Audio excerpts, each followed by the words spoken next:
I'm game. All right. Well, I'm capable of tangents, so I'm glad you know that. I mean, Jim, when I started this podcast a while ago now, you were always one of my top targets. And I don't say this lightly, I was always inspired by you on HBO, you and Larry in particular, um, as journalists for your emotion and your impartiality. Um, you were guys that I looked up to, so it's great to be able to do this with you. And according to Thomas Hauser as well, you're still bang on the money in terms of the fights, because last weekend we saw Terence Crawford. And by the way, I'll add this. I yearn to see you on big broadcasts again one day. But we saw Terence Crawford, and ahead of time, you said that you felt that he would be saved either by the referee or his corner before the end of the fight. And you could easily make a case that he should have been saved by someone, but it was a quite magnificent performance. Was that as good as anything that you've seen?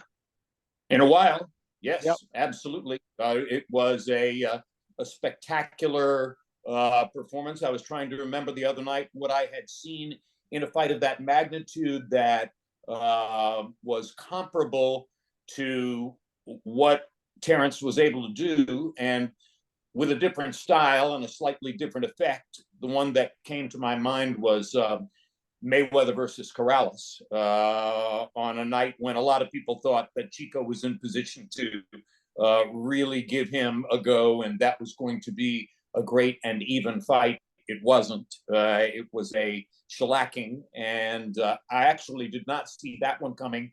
I could, if I wanted to cover myself with glory, take credit for the fact that I did say to Tom and a few other people that I thought it would be a beatdown, that I thought it would be likely that somewhere in the late rounds, Spence would need a rescue, whether it happened or not.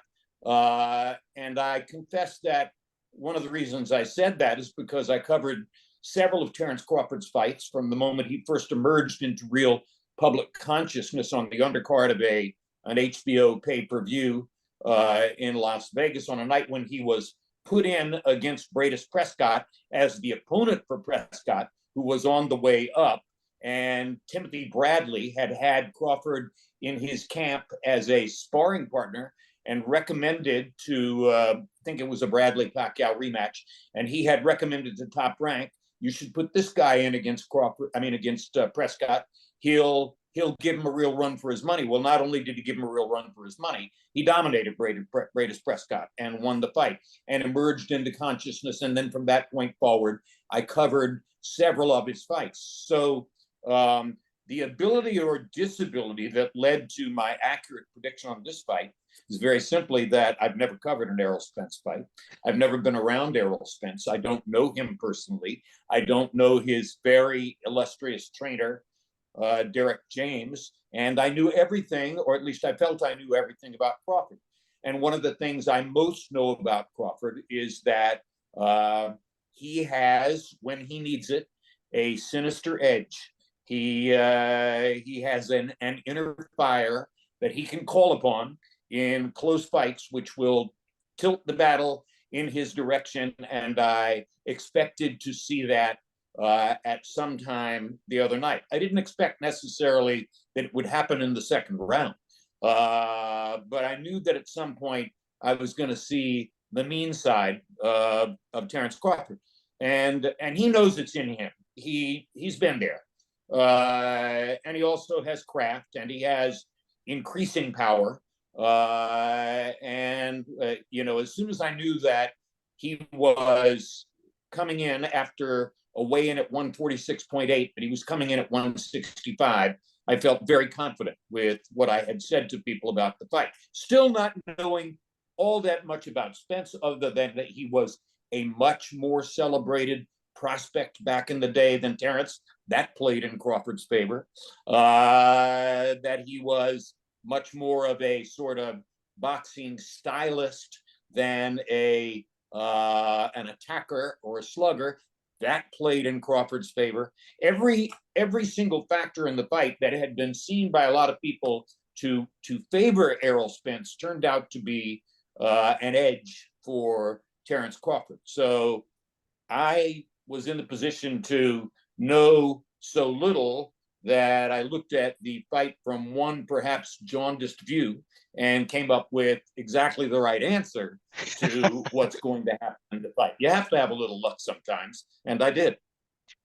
When you're watching big fights like that on Saturday night, are you yearning to be ringside doing what you do? But big fights are psychological. I always said to people when I was in the mix, calling blow by blow. We at HBO and it gravitated eventually to all the other places that call fights. We had a last element of the preparation. You would read what you needed to read. You would look at the video that you needed to look at the video, and then the day before the fight, you would sit down in a conference room at the hotel or the arena, and the two fighters are brought into you separately with their trainers, with their promoter, usually with the people in their camps, etc. And they sit down at a table and look across the table at you, and you ask them questions. And people used to ask me all the time, who's going to win this fight? How do you think I should bet? Da, da, da, da, da. And I would always say, I'm not going to say a word about that. I'm not going to tell you anything about that until I have had that meeting, because there's nothing in the world for the intimacy of boxing like sitting down with the fighters, looking at their faces, see how they respond to questions, logical questions about their preparation, about what they've been doing, about where the fight fits into their lives. Well, I didn't have that in this particular instance. Who knows whether I would have been persuaded or snowed in the room by Errol or Derek. I just remembered the many times that I went into that kind of a room with Terrence Crawford and saw his confidence, his very clear picture of who he is, his understanding of how he wanted to use his tactical and strategic capabilities to win the fight. And I have a lot of confidence in his ability to keep doing what he's been doing. 146.8 up to 165. That was good too, even though Spence did basically the same thing, 147 up to 165. I think it was visible that Crawford got more out of that than Spence did, and those were devastating counter shots. There are two different kinds of great counter punchers. One of them is the great counter puncher who lands the accurate shot and is already pulling away, is already removing his body weight from the equation to make sure that he doesn't get tagged in return.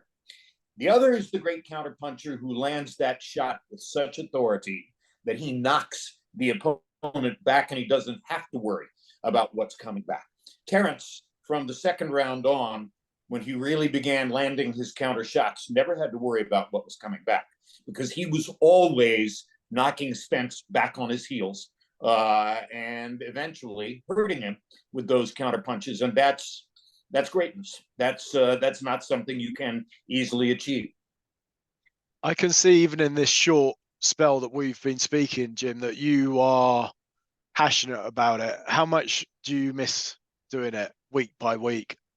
And has it softened the more time that's come between you finishing at HBO or HBO finishing with boxing and where you're at now, or does it still nag?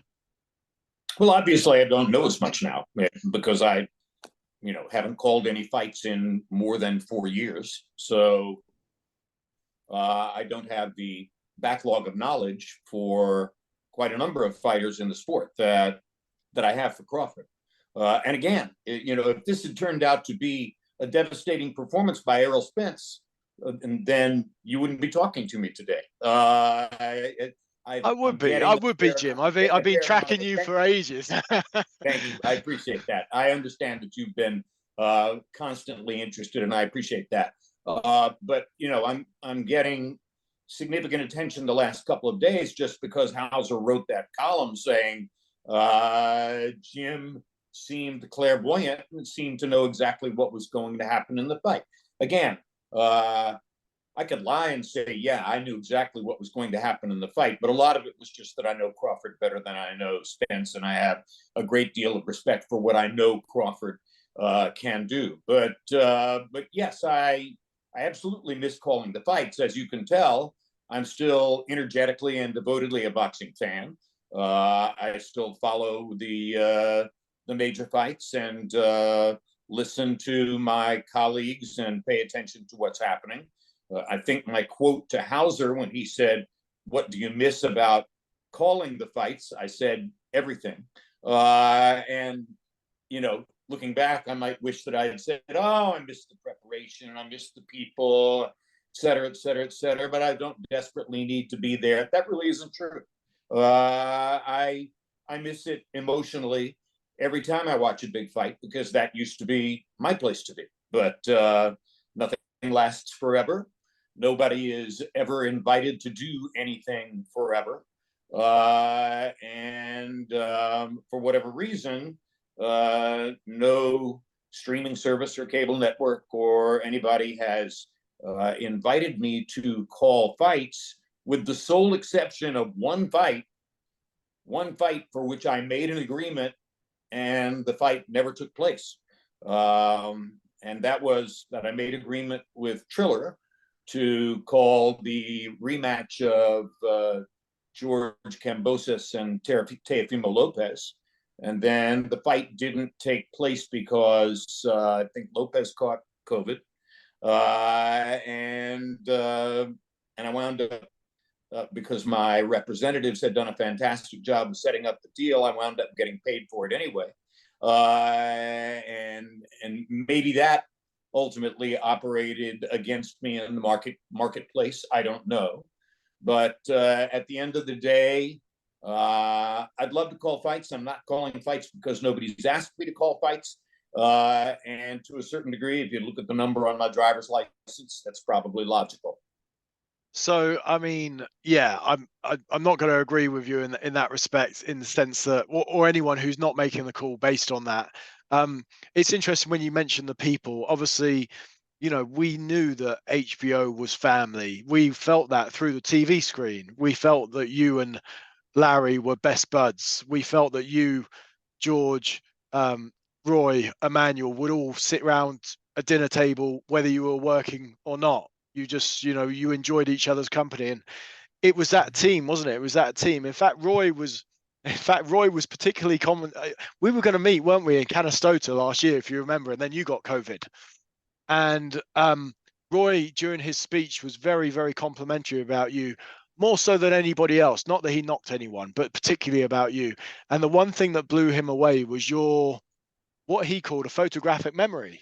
Is that right? You have some sort of photographic memory, or was this just a skill that Roy could never get his head around about how good you were with your summarizations?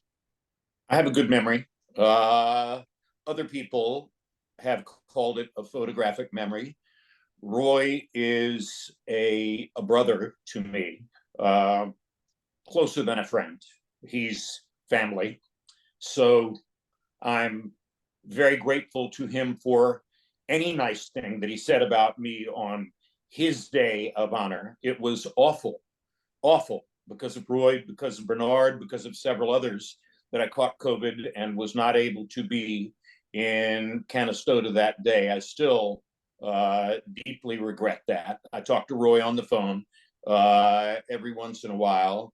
And, you know, if at the end of the day you were to say that I have a photographic memory for boxing, it's probably because I love boxing and always have. I can remember the very first fight I ever watched on television when I was 6 years old, Sugar Ray Robinson versus Bobo Olson, their second fight for the welterweight championship of the world. I can remember at age 11 or 12 watching the epic and tragic fight between Emil Griffith and Benny Kid Paret. I think I probably already told you in a previous conversation that the very first live prize fight I ever attended was Sonny Liston versus Cassius Clay on February 25, 1964 in Miami Beach. So these memories run deep.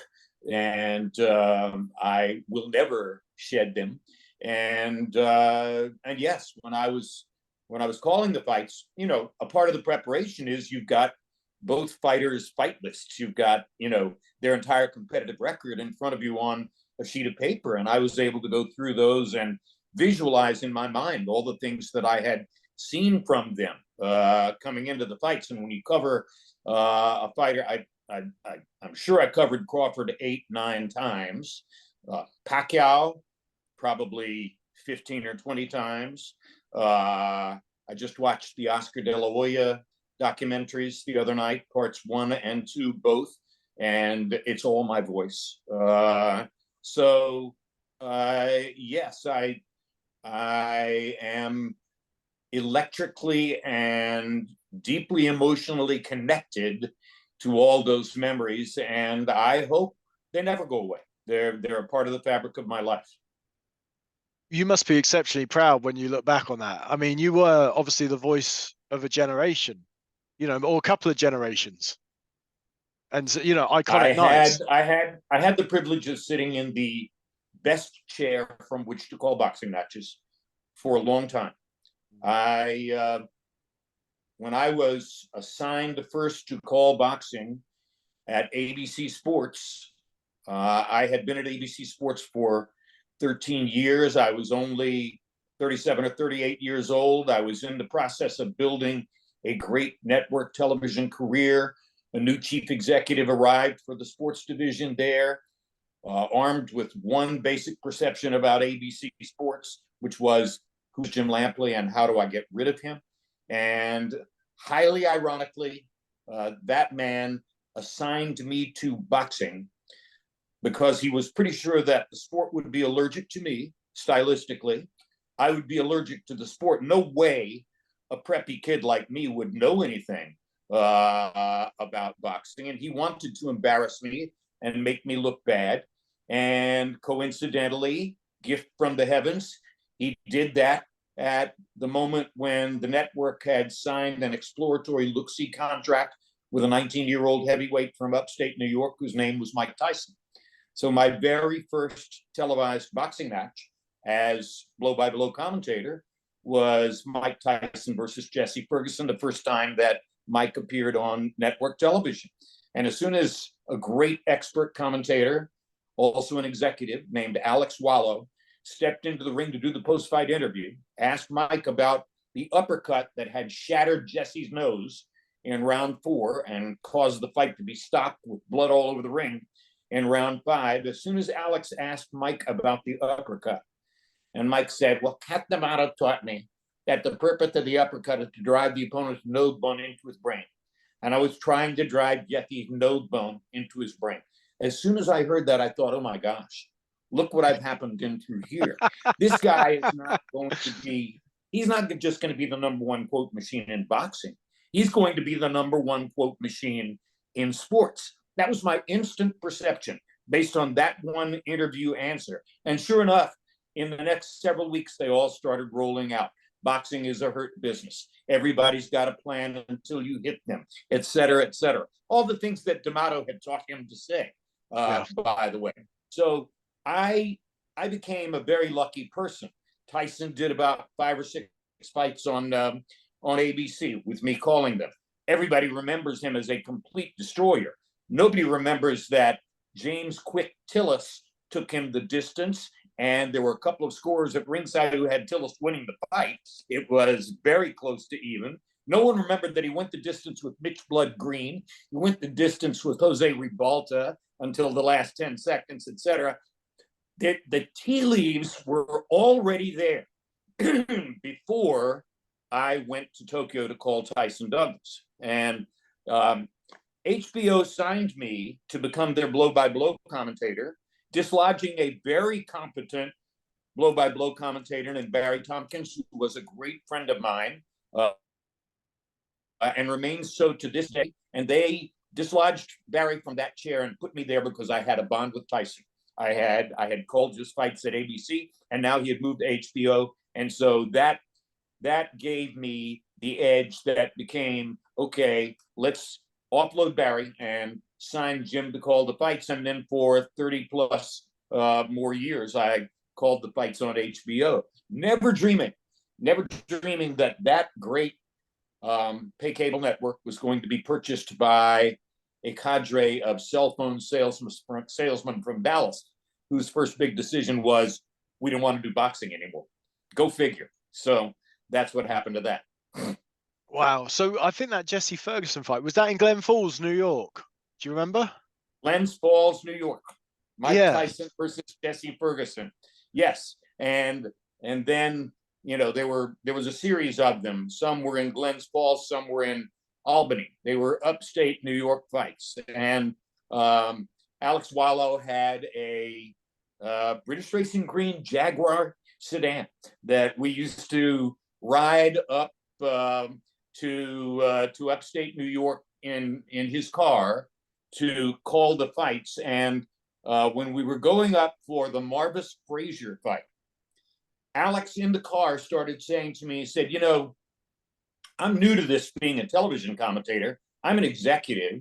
The only reason I'm with you is because I signed the contracts for the boxing matches. I'm the only boxing fan on the sports staff.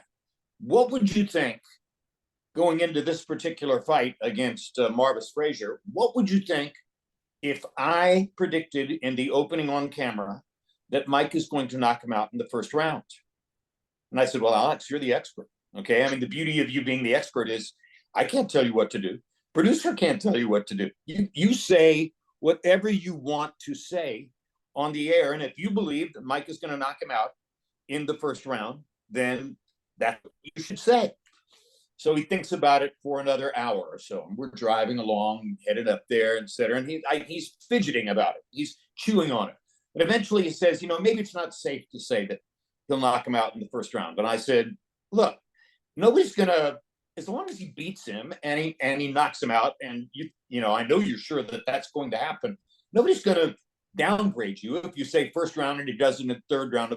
There's nothing to lose here. If you want to get attention, then say he's going to knock him out in the first round. So now I've got him thinking about it. And as we're pulling into the hotel, he turns to me and says, what if I say he's going to knock him out in the first minute of the first round? I said, well, okay, now you are out on a limb. All right. Now if it doesn't happen, you might get whacked in a newspaper Monday. But why care? Why even worry about it? Say whatever you believe. So at the end of the day, 10 minutes before the show begins, he's still chewing on it. You know, do I say first round or do I say first minute of the first round? And I'm like, Alex, I'm not going to tell you what to say. You've got to make up your own mind. At the end, he sort of slides away from his most heartfelt position, and he winds up saying in the opening on camera, Mike Tyson will knock Marvis Frazier out in the first round. Do you remember how long it was? 30 seconds. 33 seconds. Yeah. Okay. That knockout took place in 33 seconds. And all the way back to the city, which is about a 3-hour drive, Alex is moaning and grunting. Why didn't I say first minute of first round? I robbed myself. I'm like, Alex, you said first round, okay? Nobody's going to be ripping you tomorrow and saying, oh, Alex really missed it because he said first round, and that was 2 minutes and 20 seconds off of what actually happened. But again, there goes, this is your photographic memory thing at play. How could I possibly remember every detail of that conversation? I do. That's all. I suppose the simple question to follow that would be, what was Mike like? But actually, I'm interested, what was Cuss like? Because I actually wound up training with Kevin Rooney in the Catskills for a while from 2000 to 2001.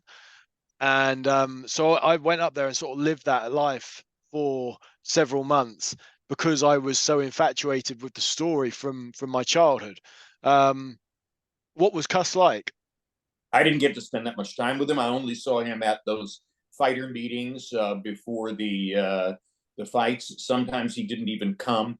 You know, there were some old world writers like George Plimpton and Dave Anderson and others in New York who knew him and had more contact and information on him. Alex Wallow knew him and had conversations with Cuss. And of course, most of what you got from Mike in those early years was bottled and packaged Customato, because Cuss formed him and created the persona to a certain degree. So to me, he was mystical. He was remote. He was one of those once in a lifetime characters. He was gruff. He was one of the people who took one look at me and figured, what is this kid doing here? He's not going to know anything about boxing. That shirt is too nice. There was a lot of that in trying to get to him. But the other people, Steve Lott,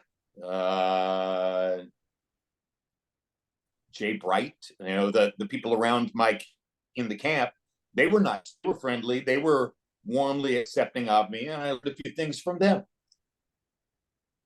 So when the HBO thing came across, did they headhunt you and say, we want you and we just want you to do what you do? Or did you have to audition? Was there a pool of people, or was it just, you're our guy?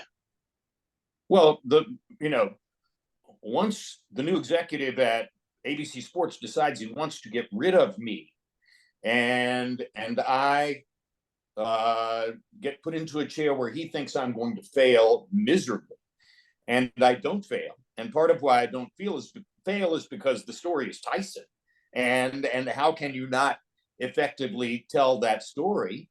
Now that turns the whole thing around, shifts the paradigm dramatically, and HBO is making colossal offers for me to leave ABC and come to call the fights with them.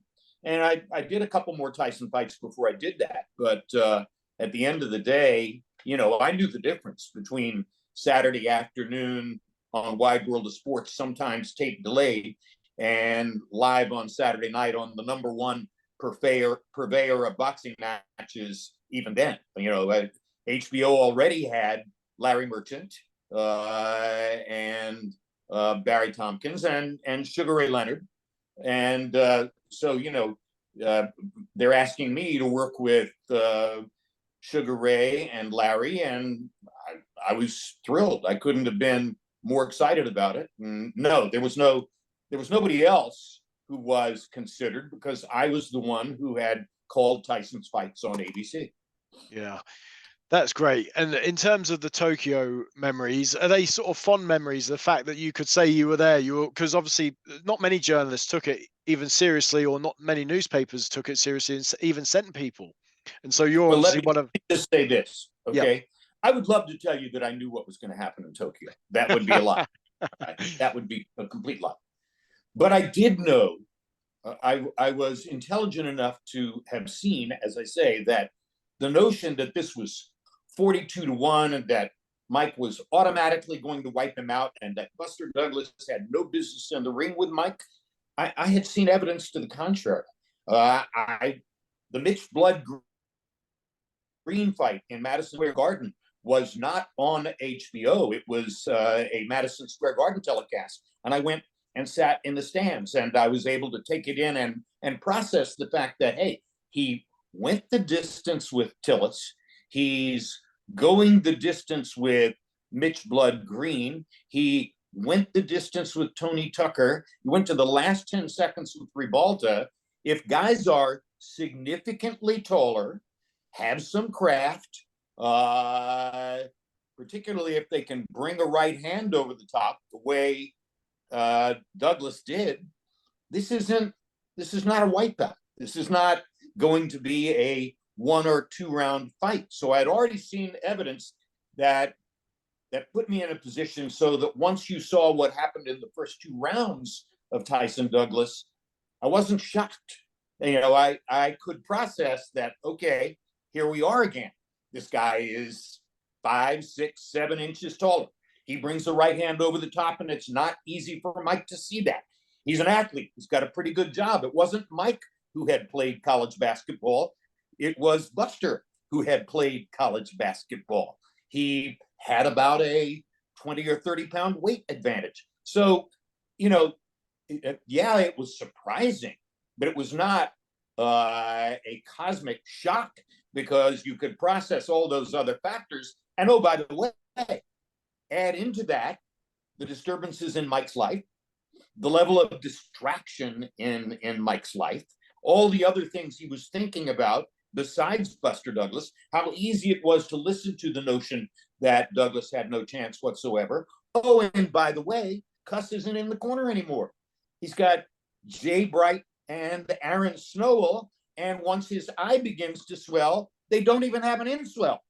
How could they possibly have been that unprepared for the things that happened in the fight? So if you had your eyes open, if you're processing everything and taking it all as it comes, then then you get to see the full picture.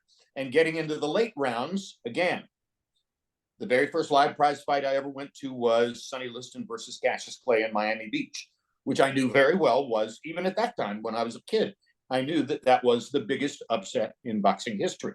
So you get to round 8, 9, 10 in Tokyo, and I am very graphically possessed of the notion, oh my God, the first live prize fight I ever attended was the biggest upset in the history of boxing. And now here is the fight which will succeed it as the biggest upset in the history of boxing. And I'm narrating this fight for the entire American audience. I was meant to be here. I did think that. I thought I was meant to be here. And then I began thinking of, okay, what do I want to do? If this ends abruptly, if he winds up on his keister, as we say, how am I going to treat that? And I was telling myself, I was saying to myself, understate it, underact. One of my greatest friends in the world is Jack Nicholson. And one of Jack's sayings that I heard on the golf course several times and that I heard from him in other discussions was, Lamp, always underact. Don't ever oversell. Always underact. So when Tyson goes down and the count reaches 10, my line is, Mike Tyson has been knocked out. And that was underacting, right? Yeah. I mean, a lot of people would have screamed and yelled and gone berserk. I said, Mike Tyson has been knocked out, because I could hear Nicholson in my mind saying, don't overact, always underact. Well, there's a lot to unpack there. I feel like I overacted with the introduction there, say it fawning over you about as a kid looking up to you, but that maybe that was overacting. But in terms of the although very legitimate, I'll add. By the way, you know what else is underacting? Just to talk about famous calls, memorable calls for me. It happened. Well, that was where I was coming from, because you literally just said cosmic shock. And so as soon as you said cosmic shock, I was thinking Foreman Mora. Because was that more of a shock to you then, given obviously, I suppose with hindsight, we knew that Mike was unraveling and that Buster was inspired by the death of his mother and all the stuff that went into that. But with George, he was taking a steady beating until he wasn't.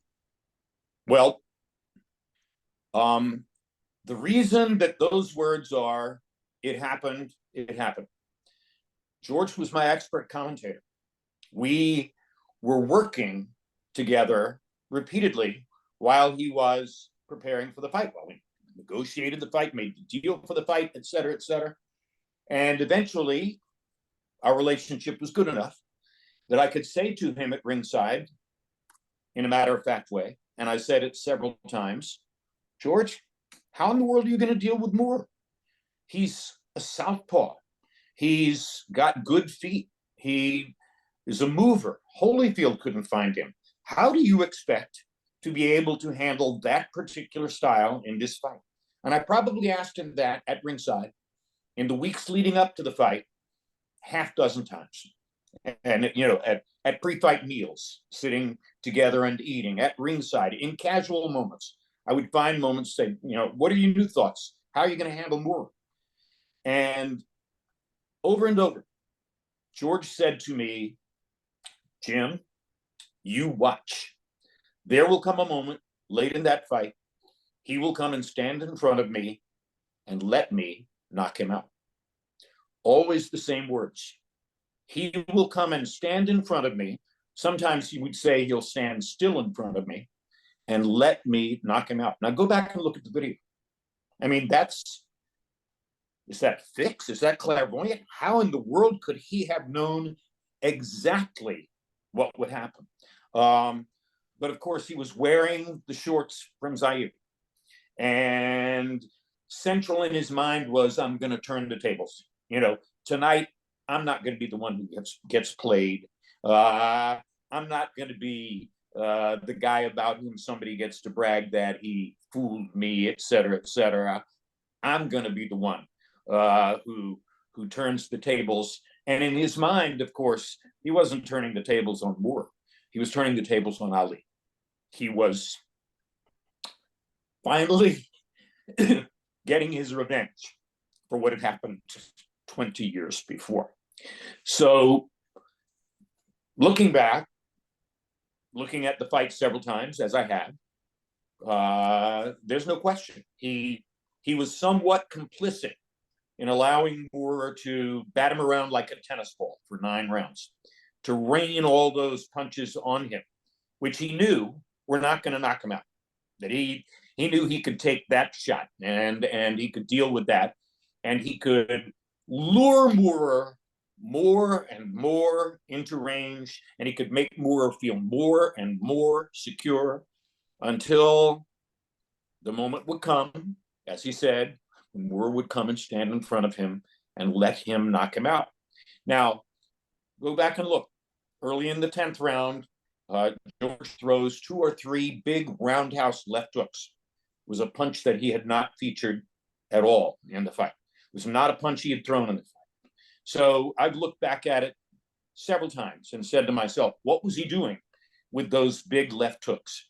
And I think what he was doing, frankly, was to position Moore 1 foot over toward his right hand so that he could throw the right hand straight from the shoulder instead of having to bring it across and bend it to land that shot. So he gets Moore into the position he wants. He has influenced him with the left hooks. And now Moore is right in front of the right hand. And he steps forward and lands 1-2. Jab, straight right hand, boom. Michael later told me that he was basically done after the first 1-2. George looks at him, assesses him, steps forward a little closer, throws the jab again, throws the right hand straight from the shoulder again. And now we're done. And I'm standing there looking at that and thinking, why didn't I plan for this? Why did I never believe him? Why did I not sit down at my desk in the hotel room last night and dream up what is the ideal descriptive closing line for what we're looking at here? Because I should have paid more attention. I should have believed it.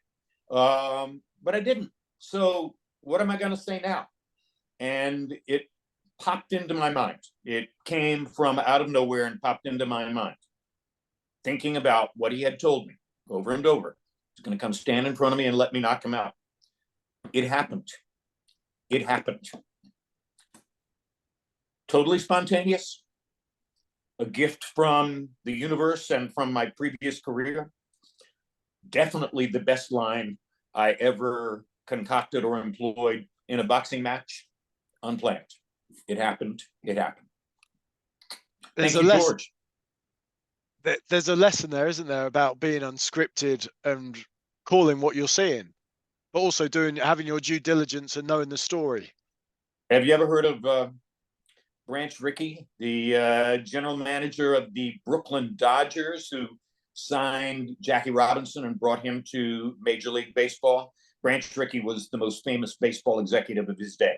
And he's famous for one particular quote, and that quote is, "Luck is the residue of design."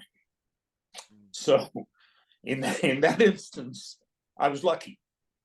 But the luck was the residue of design. Yeah. And the design was me asking Foreman over and over, how are you going to handle Moore? What are you going to do? I wanted to know what he thought could happen. And because of that design, I was lucky enough to have the right line. You've had, a great cast of fighters to work with. Some have been more difficult than others. So obviously, the ones that spring to mind might be the ones along the lines of Bernard Hopkins and Floyd Mayweather, complex guys. And obviously, Floyd had his run in with Larry. I suppose. Well, what were your thoughts on those guys and that particular exchange with Larry, where if he was 50 years younger, things might things might have Well, turned out differently. Larry got. I'd love to think I would have been smart enough to come up with what Larry came up with in that moment. It was spontaneous. It was unplanned, and about as good as it could possibly get. If I was 50 years younger, I'd kick your ass. That was just an amazing thing, and it reminded us that Larry was born and raised in Brooklyn and had worked many years in Philadelphia and then came to New York. Larry knew the streets. Larry was not just a suburban guy, so he had some street lingo in him, and he got Floyd. With that, Floyd would never admit that he was gotten at that moment, but Larry got it. And the side story that's great is less than 24 hours after Larry said that, you could go to the Santa Monica Pier in Los Angeles and buy on the Santa Monica Pier a T-shirt with a picture of Larry looking into the camera and Mayweather behind him, and Larry saying, "If I was 50 years younger, I'd kick your ass." The caption was on the T-shirt. The picture was on the T-shirt less than 24 hours later, which goes to show you how rapidly the marketplace will respond to genius. And Larry wasn't getting any kickback or payment from that. That was entrepreneurialism at its best. Floyd did not want to be liked. He wanted to be disliked, and he was pretty good at cultivating that. I had some positive moments with Floyd, but most of the time he wanted to make sure that I knew that we, all of us were annoyances to him. The one thing I will always most appreciate from him was, the Mayweather Pacquiao telecast was a shared telecast with Showtime, very odd diplomatic venture. So commentators from Showtime, where he had fought most of his recent fights leading into that, commentators from HBO, where he had fought earlier in his career, sitting across the table from him in the room, debriefing him, asking him questions about the fight. And that day, for whatever reason, when we did that meeting, he sat directly in front of me and he stared across the table at me. And he, even if Mauro Ranallo asked a question or Al Bernstein asked a question, whoever it was, Larry, whoever, he answered to me over and over and over. He looked at me and answered as if to say, all right, I understand that you're the play-by-play guy. You're the central figure in the telecast. I'm going to give you this information. So I was grateful to Floyd for, I don't want to say honoring me. I'm sure he wasn't honoring me. He was being tactical. He was being businesslike. But I was glad that I got the identification of that. Bernard was both. Bernard was prickly. Bernard was sometimes hard to pin down. Bernard could be disrespectful, but over time, if you earned cred with Bernard, then he got sweeter and sweeter and nicer and more trusting. It was all about trust. And by the end of his career, we were close. We were friends. He liked me. I liked him. And when I put together my magazine type show on HBO, The Fight Game, at some point we knew that we needed a craft expert, somebody who could do feature pieces about technique, craft, tactics, things that go on in the fights. And the obvious choice was Bernard. So I put him on the air on television as a feature reporter and an editorial voice on The Fight Game, and he was great. And that was one of the reasons I was so regretful when I got COVID and could not go the weekend that he was inducted into the International Boxing Hall of Fame. I love Bernard Hopkins and always will. Did you enjoy the crazy Ricky Hatton days in Vegas? Ricky Hatton was fun. Unlike anything else, right? Yeah. Well, eventually, 23andMe, you know that website? It's Yes. a genealogy website. Eventually, I learned that I too originate in Manchester. The Lampleys, Lampley, Northern England name. And I was there to do Hatton against a Latin fighter in Manchester. And I went out and strolled around in a Manchester cemetery and saw gravestones from centuries past with my last name on them. So I realized, and then reinforced via 23andMe, that Lampleys are from Manchester. So I shared that in common with Ricky, and that was part of what made him fun. Larry loved covering Ricky's fights. Obviously, Ricky was as crowd pleasing a fighter as you could ask for. He walked straight in. He wanted maximum havoc, and he helped to provide it.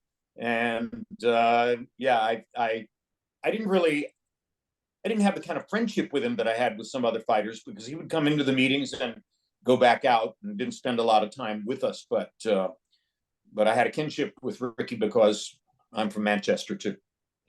So do you have a go-to sort of list of 4 or 5 favorite fights that you've seen?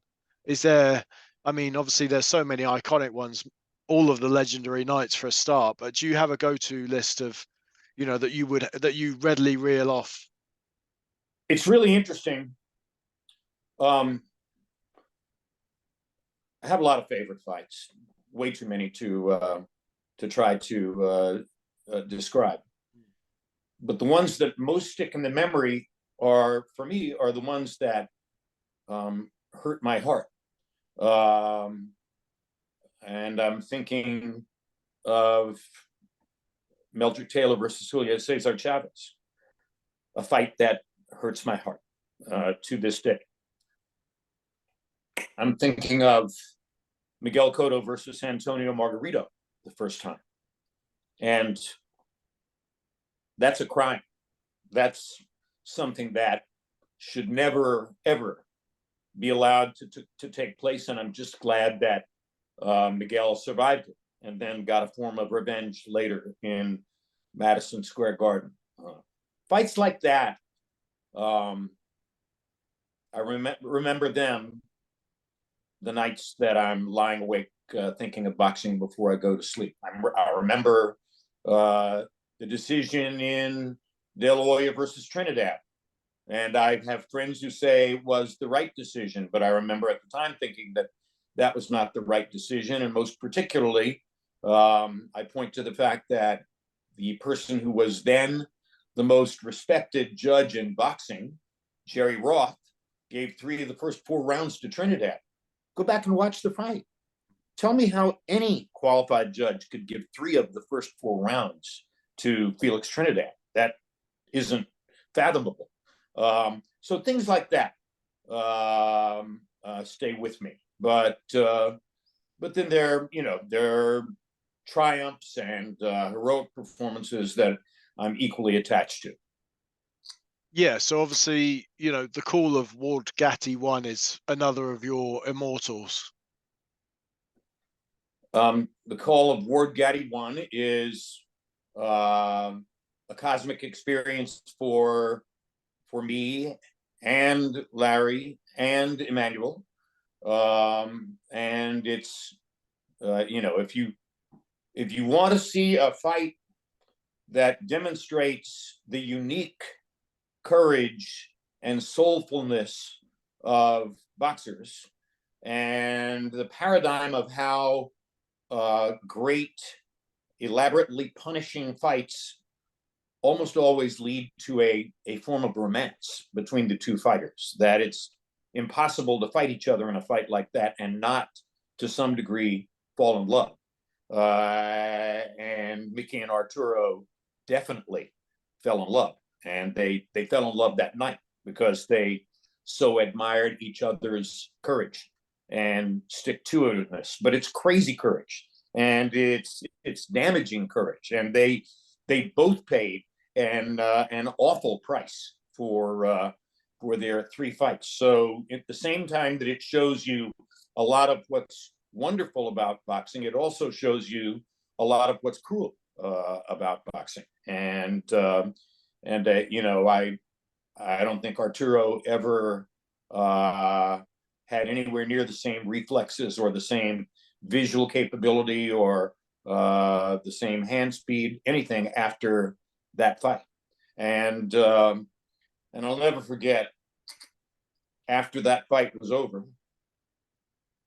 and we kind of stood around and drank it in for a little while and watched the crowd file out of that arena at the Mohegan Sun Casino in Connecticut. And finally, I picked up my portfolio of papers and my notes, and Larry and Emanuel were going to get something to eat, and I was leaving very early the next morning. I told them I was going back to my room, and I walked out into the hallway, and I found Pat Lynch.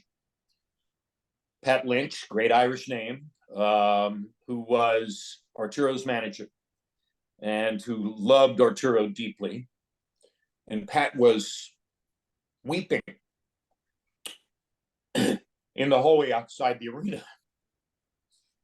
And I put my arm around him. I said, Pat, what is it that has you so deeply aggrieved? Why are you here like this? And he said, I just can't believe we lost. And I said, Pat, lost? Who do you think is going to remember that? In a fight like this, nobody lost. Both fighters won. I promise you, you find any of these fans who are in the arena tonight, 15, 20 years from now, and ask them who won the fight. Nobody's going to remember. Nobody could ever remember the technicality of who won a fight like that. Pat, they both won, and they both lost. And that was the truth of Gaddy Ward 1. I loved Emanuel desperately. He was the closest male friend I've ever had in my life. And of course, I can't think of that fight without hearing, oh my God! 7 times. Yeah. He was a great, great friend, and I miss him desperately to this day. I suppose the line that stands out to me and maybe others over Emanuel's even was, stop it, Frank. You can stop at any time. Stuff of legend. Emanuel was one of the greatest people I've ever known. And, you know, the story of Emanuel is an incredible story. And the first weekend I met Emanuel, I was still doing fights at ABC. Tommy Hearns versus Dennis Andries for the light heavyweight championship in Joe Louis Arena in Detroit. I was flying in on Thursday night from New York to Detroit. I had never met Emanuel Steward. This was going to be the first time I would ever meet him. I had obviously seen him from watching Tommy Hearns fights, but I had not ever met him. And he knew some people at the network at ABC, and he had called and gotten them to give him my travel information so that when I arrived in baggage claim at the Detroit airport, Emanuel had shooed away the assigned sedan driver and told me, I'm here to take you to your hotel. I'm like, Emanuel, I have a driver coming in. You don't have to take me. He says, no, I got rid of the driver. I'm taking you to the hotel. I'm a fan. I wanted to get to know you. And from that night onward, we were brothers. And 2 days later, in Joe Louis Arena in Detroit, Tommy wound up beating Dennis Andries to win the light heavyweight championship. But before the fight, Aretha Franklin sang the longest version of the United States national anthem ever to have been sung before a sports event in America. And I know that because there was a guy named Stan Isaacs at Newsday, a newspaper on Long Island, who made a hobby, a personal habit and hobby of collecting national anthems from sports events. And he timed them, and he had a list of which were the longest ones. And the longest one prior to that was the famous Marvin Gaye national anthem before an NBA All-Star game in the Pontiac Silverdome in Michigan. And Marvin had gone 2 minutes and 41 seconds. And as I was standing at ringside watching Aretha do this particular national anthem, it struck me and became clear eventually that she was gunning for Marvin. She was going to make sure that this national anthem was longer than Marvin's, and sure enough, it was 7 seconds longer. You know, the one that I'll never forget was when I think it was Genuine who sang it in the aftermath of 9/11 for Hopkins Trinidad at the Garden. That was a hugely emotionally charged night, wasn't it? Even as an Englishman, emotionally charged night. It was really the first major sports event in New York following 9/11. And well, other than Yankee games, and the Yankees had memorable, theatrical, spectacular national anthems. This was the first boxing match, and it was great. Yes. Yeah. And in terms of, I know we touched base when my book Damage came out, which is obviously about CTE and long-term injuries in boxing. And I know that's something that you've discussed in broadcasts before. It's still a bit of a taboo subject with people that I speak to in boxing, but did you have residual guilt from your role? I think a lot of journalists will admit that they probably do have guilt from covering the fights and watching the fighters give of themselves what they do give. Yes. Do I feel some residual guilt for glorifying a sport that does physical and neurological damage to people? Yes. I don't see how any human being could do what I did, could make money from what I did, could get notoriety from what I did, could achieve a public profile from what I did without, in the back of their mind or in the front of their mind, questioning the validity and the ethics of doing that. But of course, that's sophist and selfish in a certain way, because I didn't make them fighters. I didn't create the life circumstances that led them to this path, and I didn't create the success patterns that brought them to the arenas where I covered boxing on ABC, on HBO. I wasn't directly responsible for the choices that these human beings made. And the one thing that I've always said in response to that particular question is, having sat in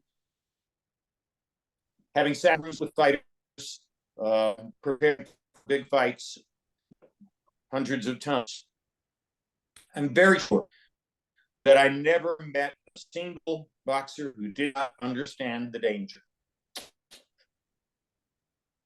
I'm sure of that. I never met a single boxer who I thought was, with the exception of maybe a few who were governed by their fathers so fiercely that they might not have wound up with a choice. But most of those don't make it to the top level. I don't think I met too many people who did not understand the stakes of what they were doing, understand the danger of what they were doing, up to and including understanding that David Perrette didn't walk into a fight with Emil Griffith thinking, I'm going to get killed. I called 4 different fights in which one combatant died. Jesus Chavez versus Leander Johnson in Las Vegas. Jimmy Garcia on an undercard in Las Vegas. There were 4 different fights that I called, either preliminary or main event, in which a fighter died. And I didn't lose sleep because, again, I was certain that all of them understood the danger of what they did. I wrote an article about Chavez versus Lee Vanderson, and with enormous sympathy and pain for Johnson, I pointed out, he was a very poor, impoverished, disadvantaged from the streets of one of America's worst slums in Atlantic City.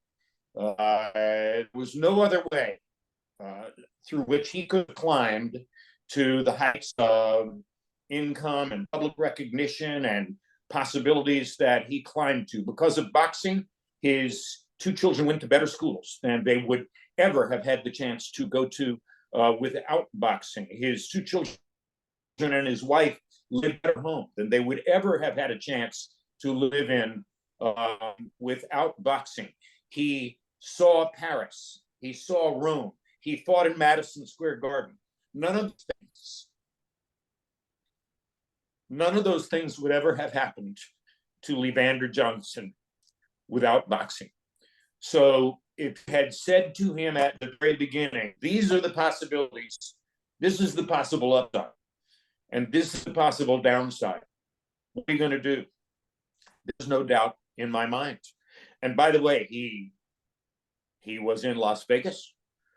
Dr. Margaret Goodman, the single best ring physician ever, was seated at ringside. He had one of the best referees in the world. I forget which one. He had all the right circumstances, and it happened. So it can happen anytime somebody steps into the ring. But hey, how many times did I get on airplanes to fly to sports events? How many commercial airliners go down? It could always happen. Everything is possible, and death is possible from 1,000 different circumstances that most of us face almost every day without thinking of them. So I have had a twinge of regret here and there, but at the end of the day, I didn't make the call. Life made the call for all of them. Did you find it easy to slip back into civilian life, obviously in North Carolina at the university? Was it an easy transition, or was it, I don't know, I mean, was it surreal? I always wanted to consider the possibility of coming back to the place where I flunked out of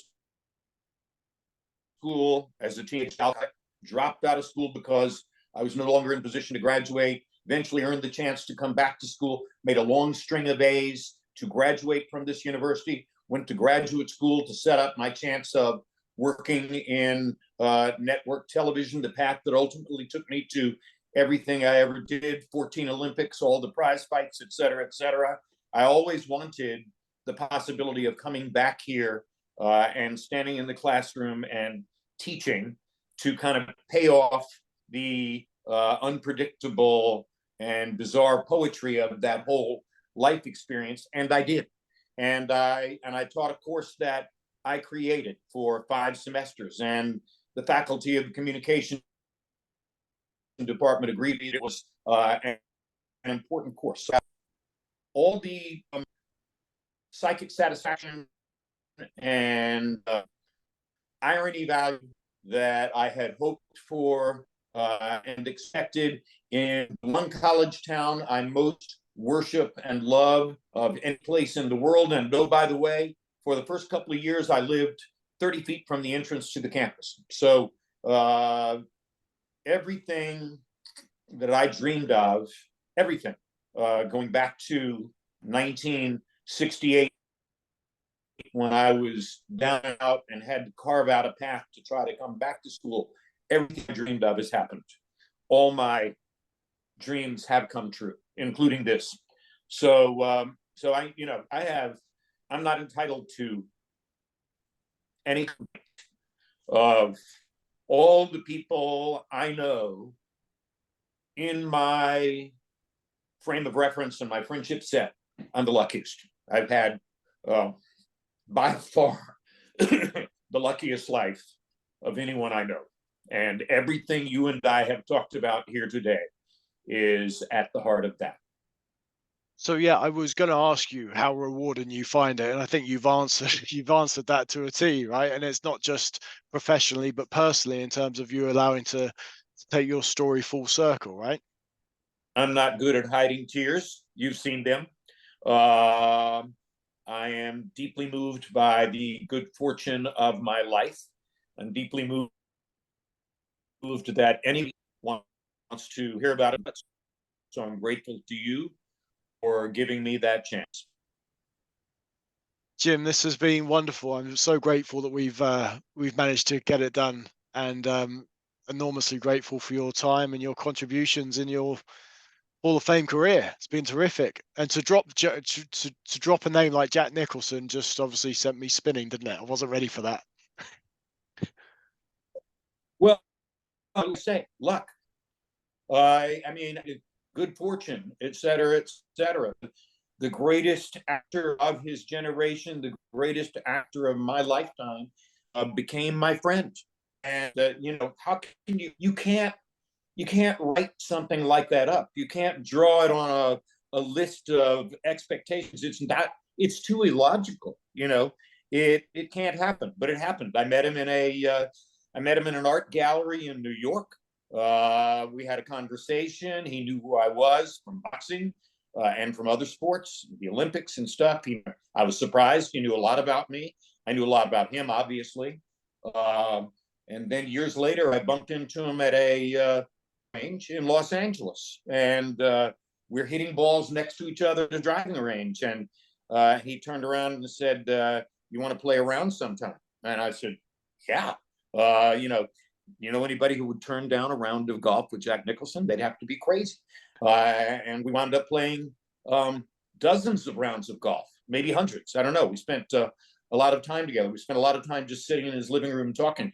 And he gave me a great deal of wisdom and a great deal of useful wherewithal for keeping my emotions in check and keeping my life going. There was a moment when I was desperately disappointed and upset with some things that had happened at ABC, and I felt like my career was going into the dumper, and I was so disturbed.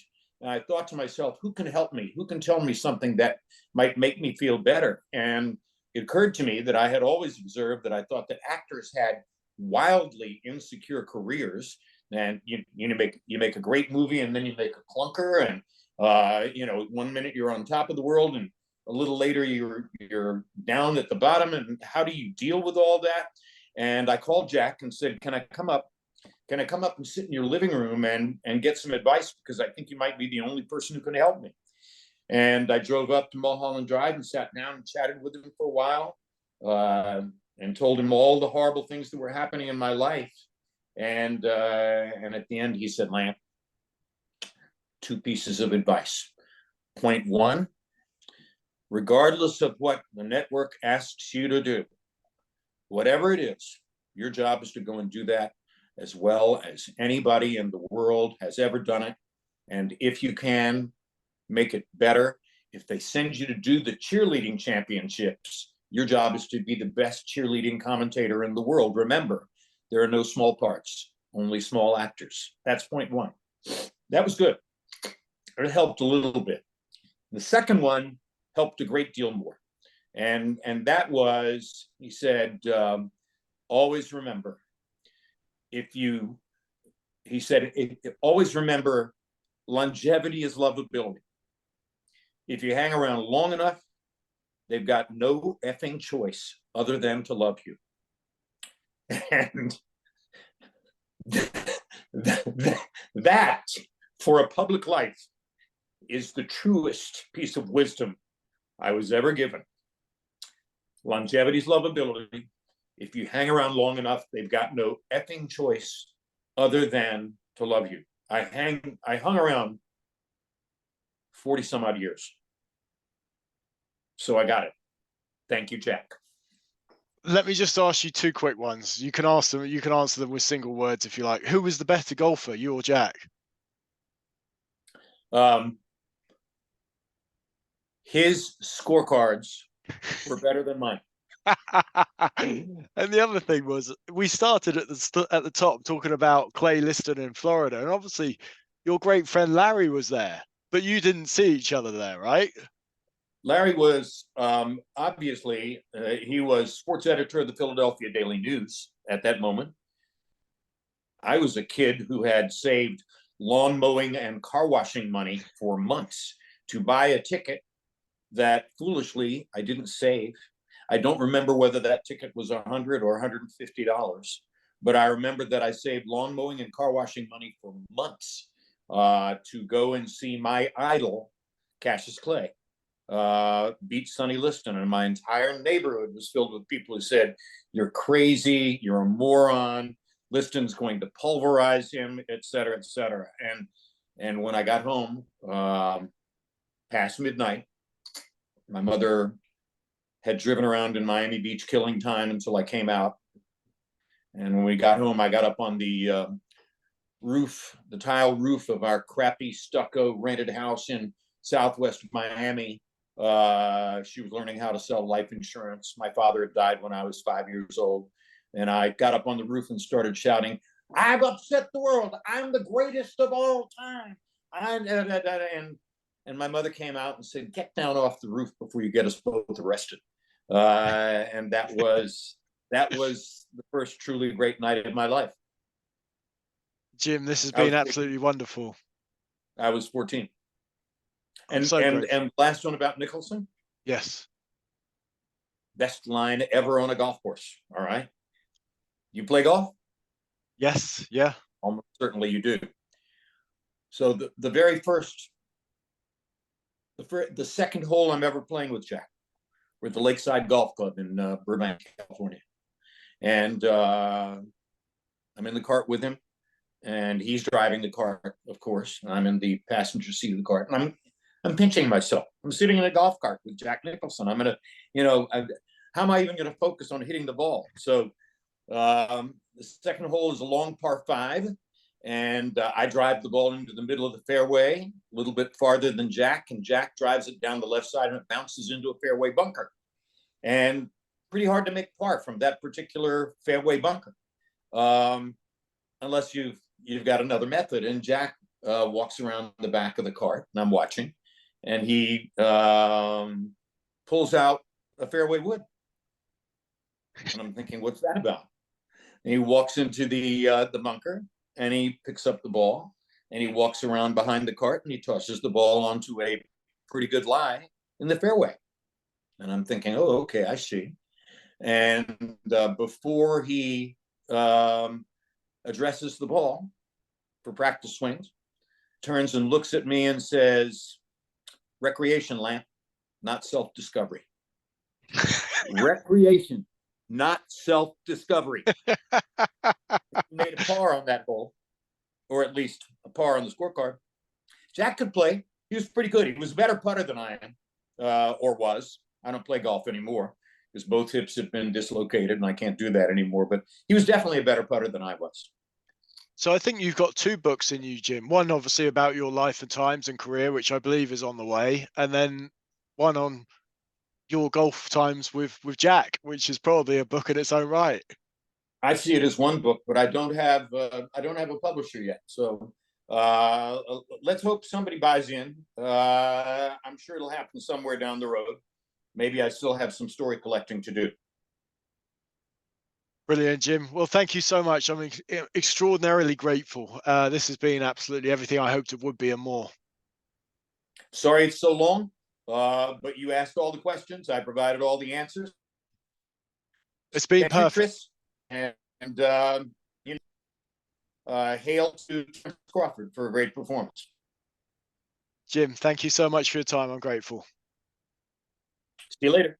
Bye-bye. Bye.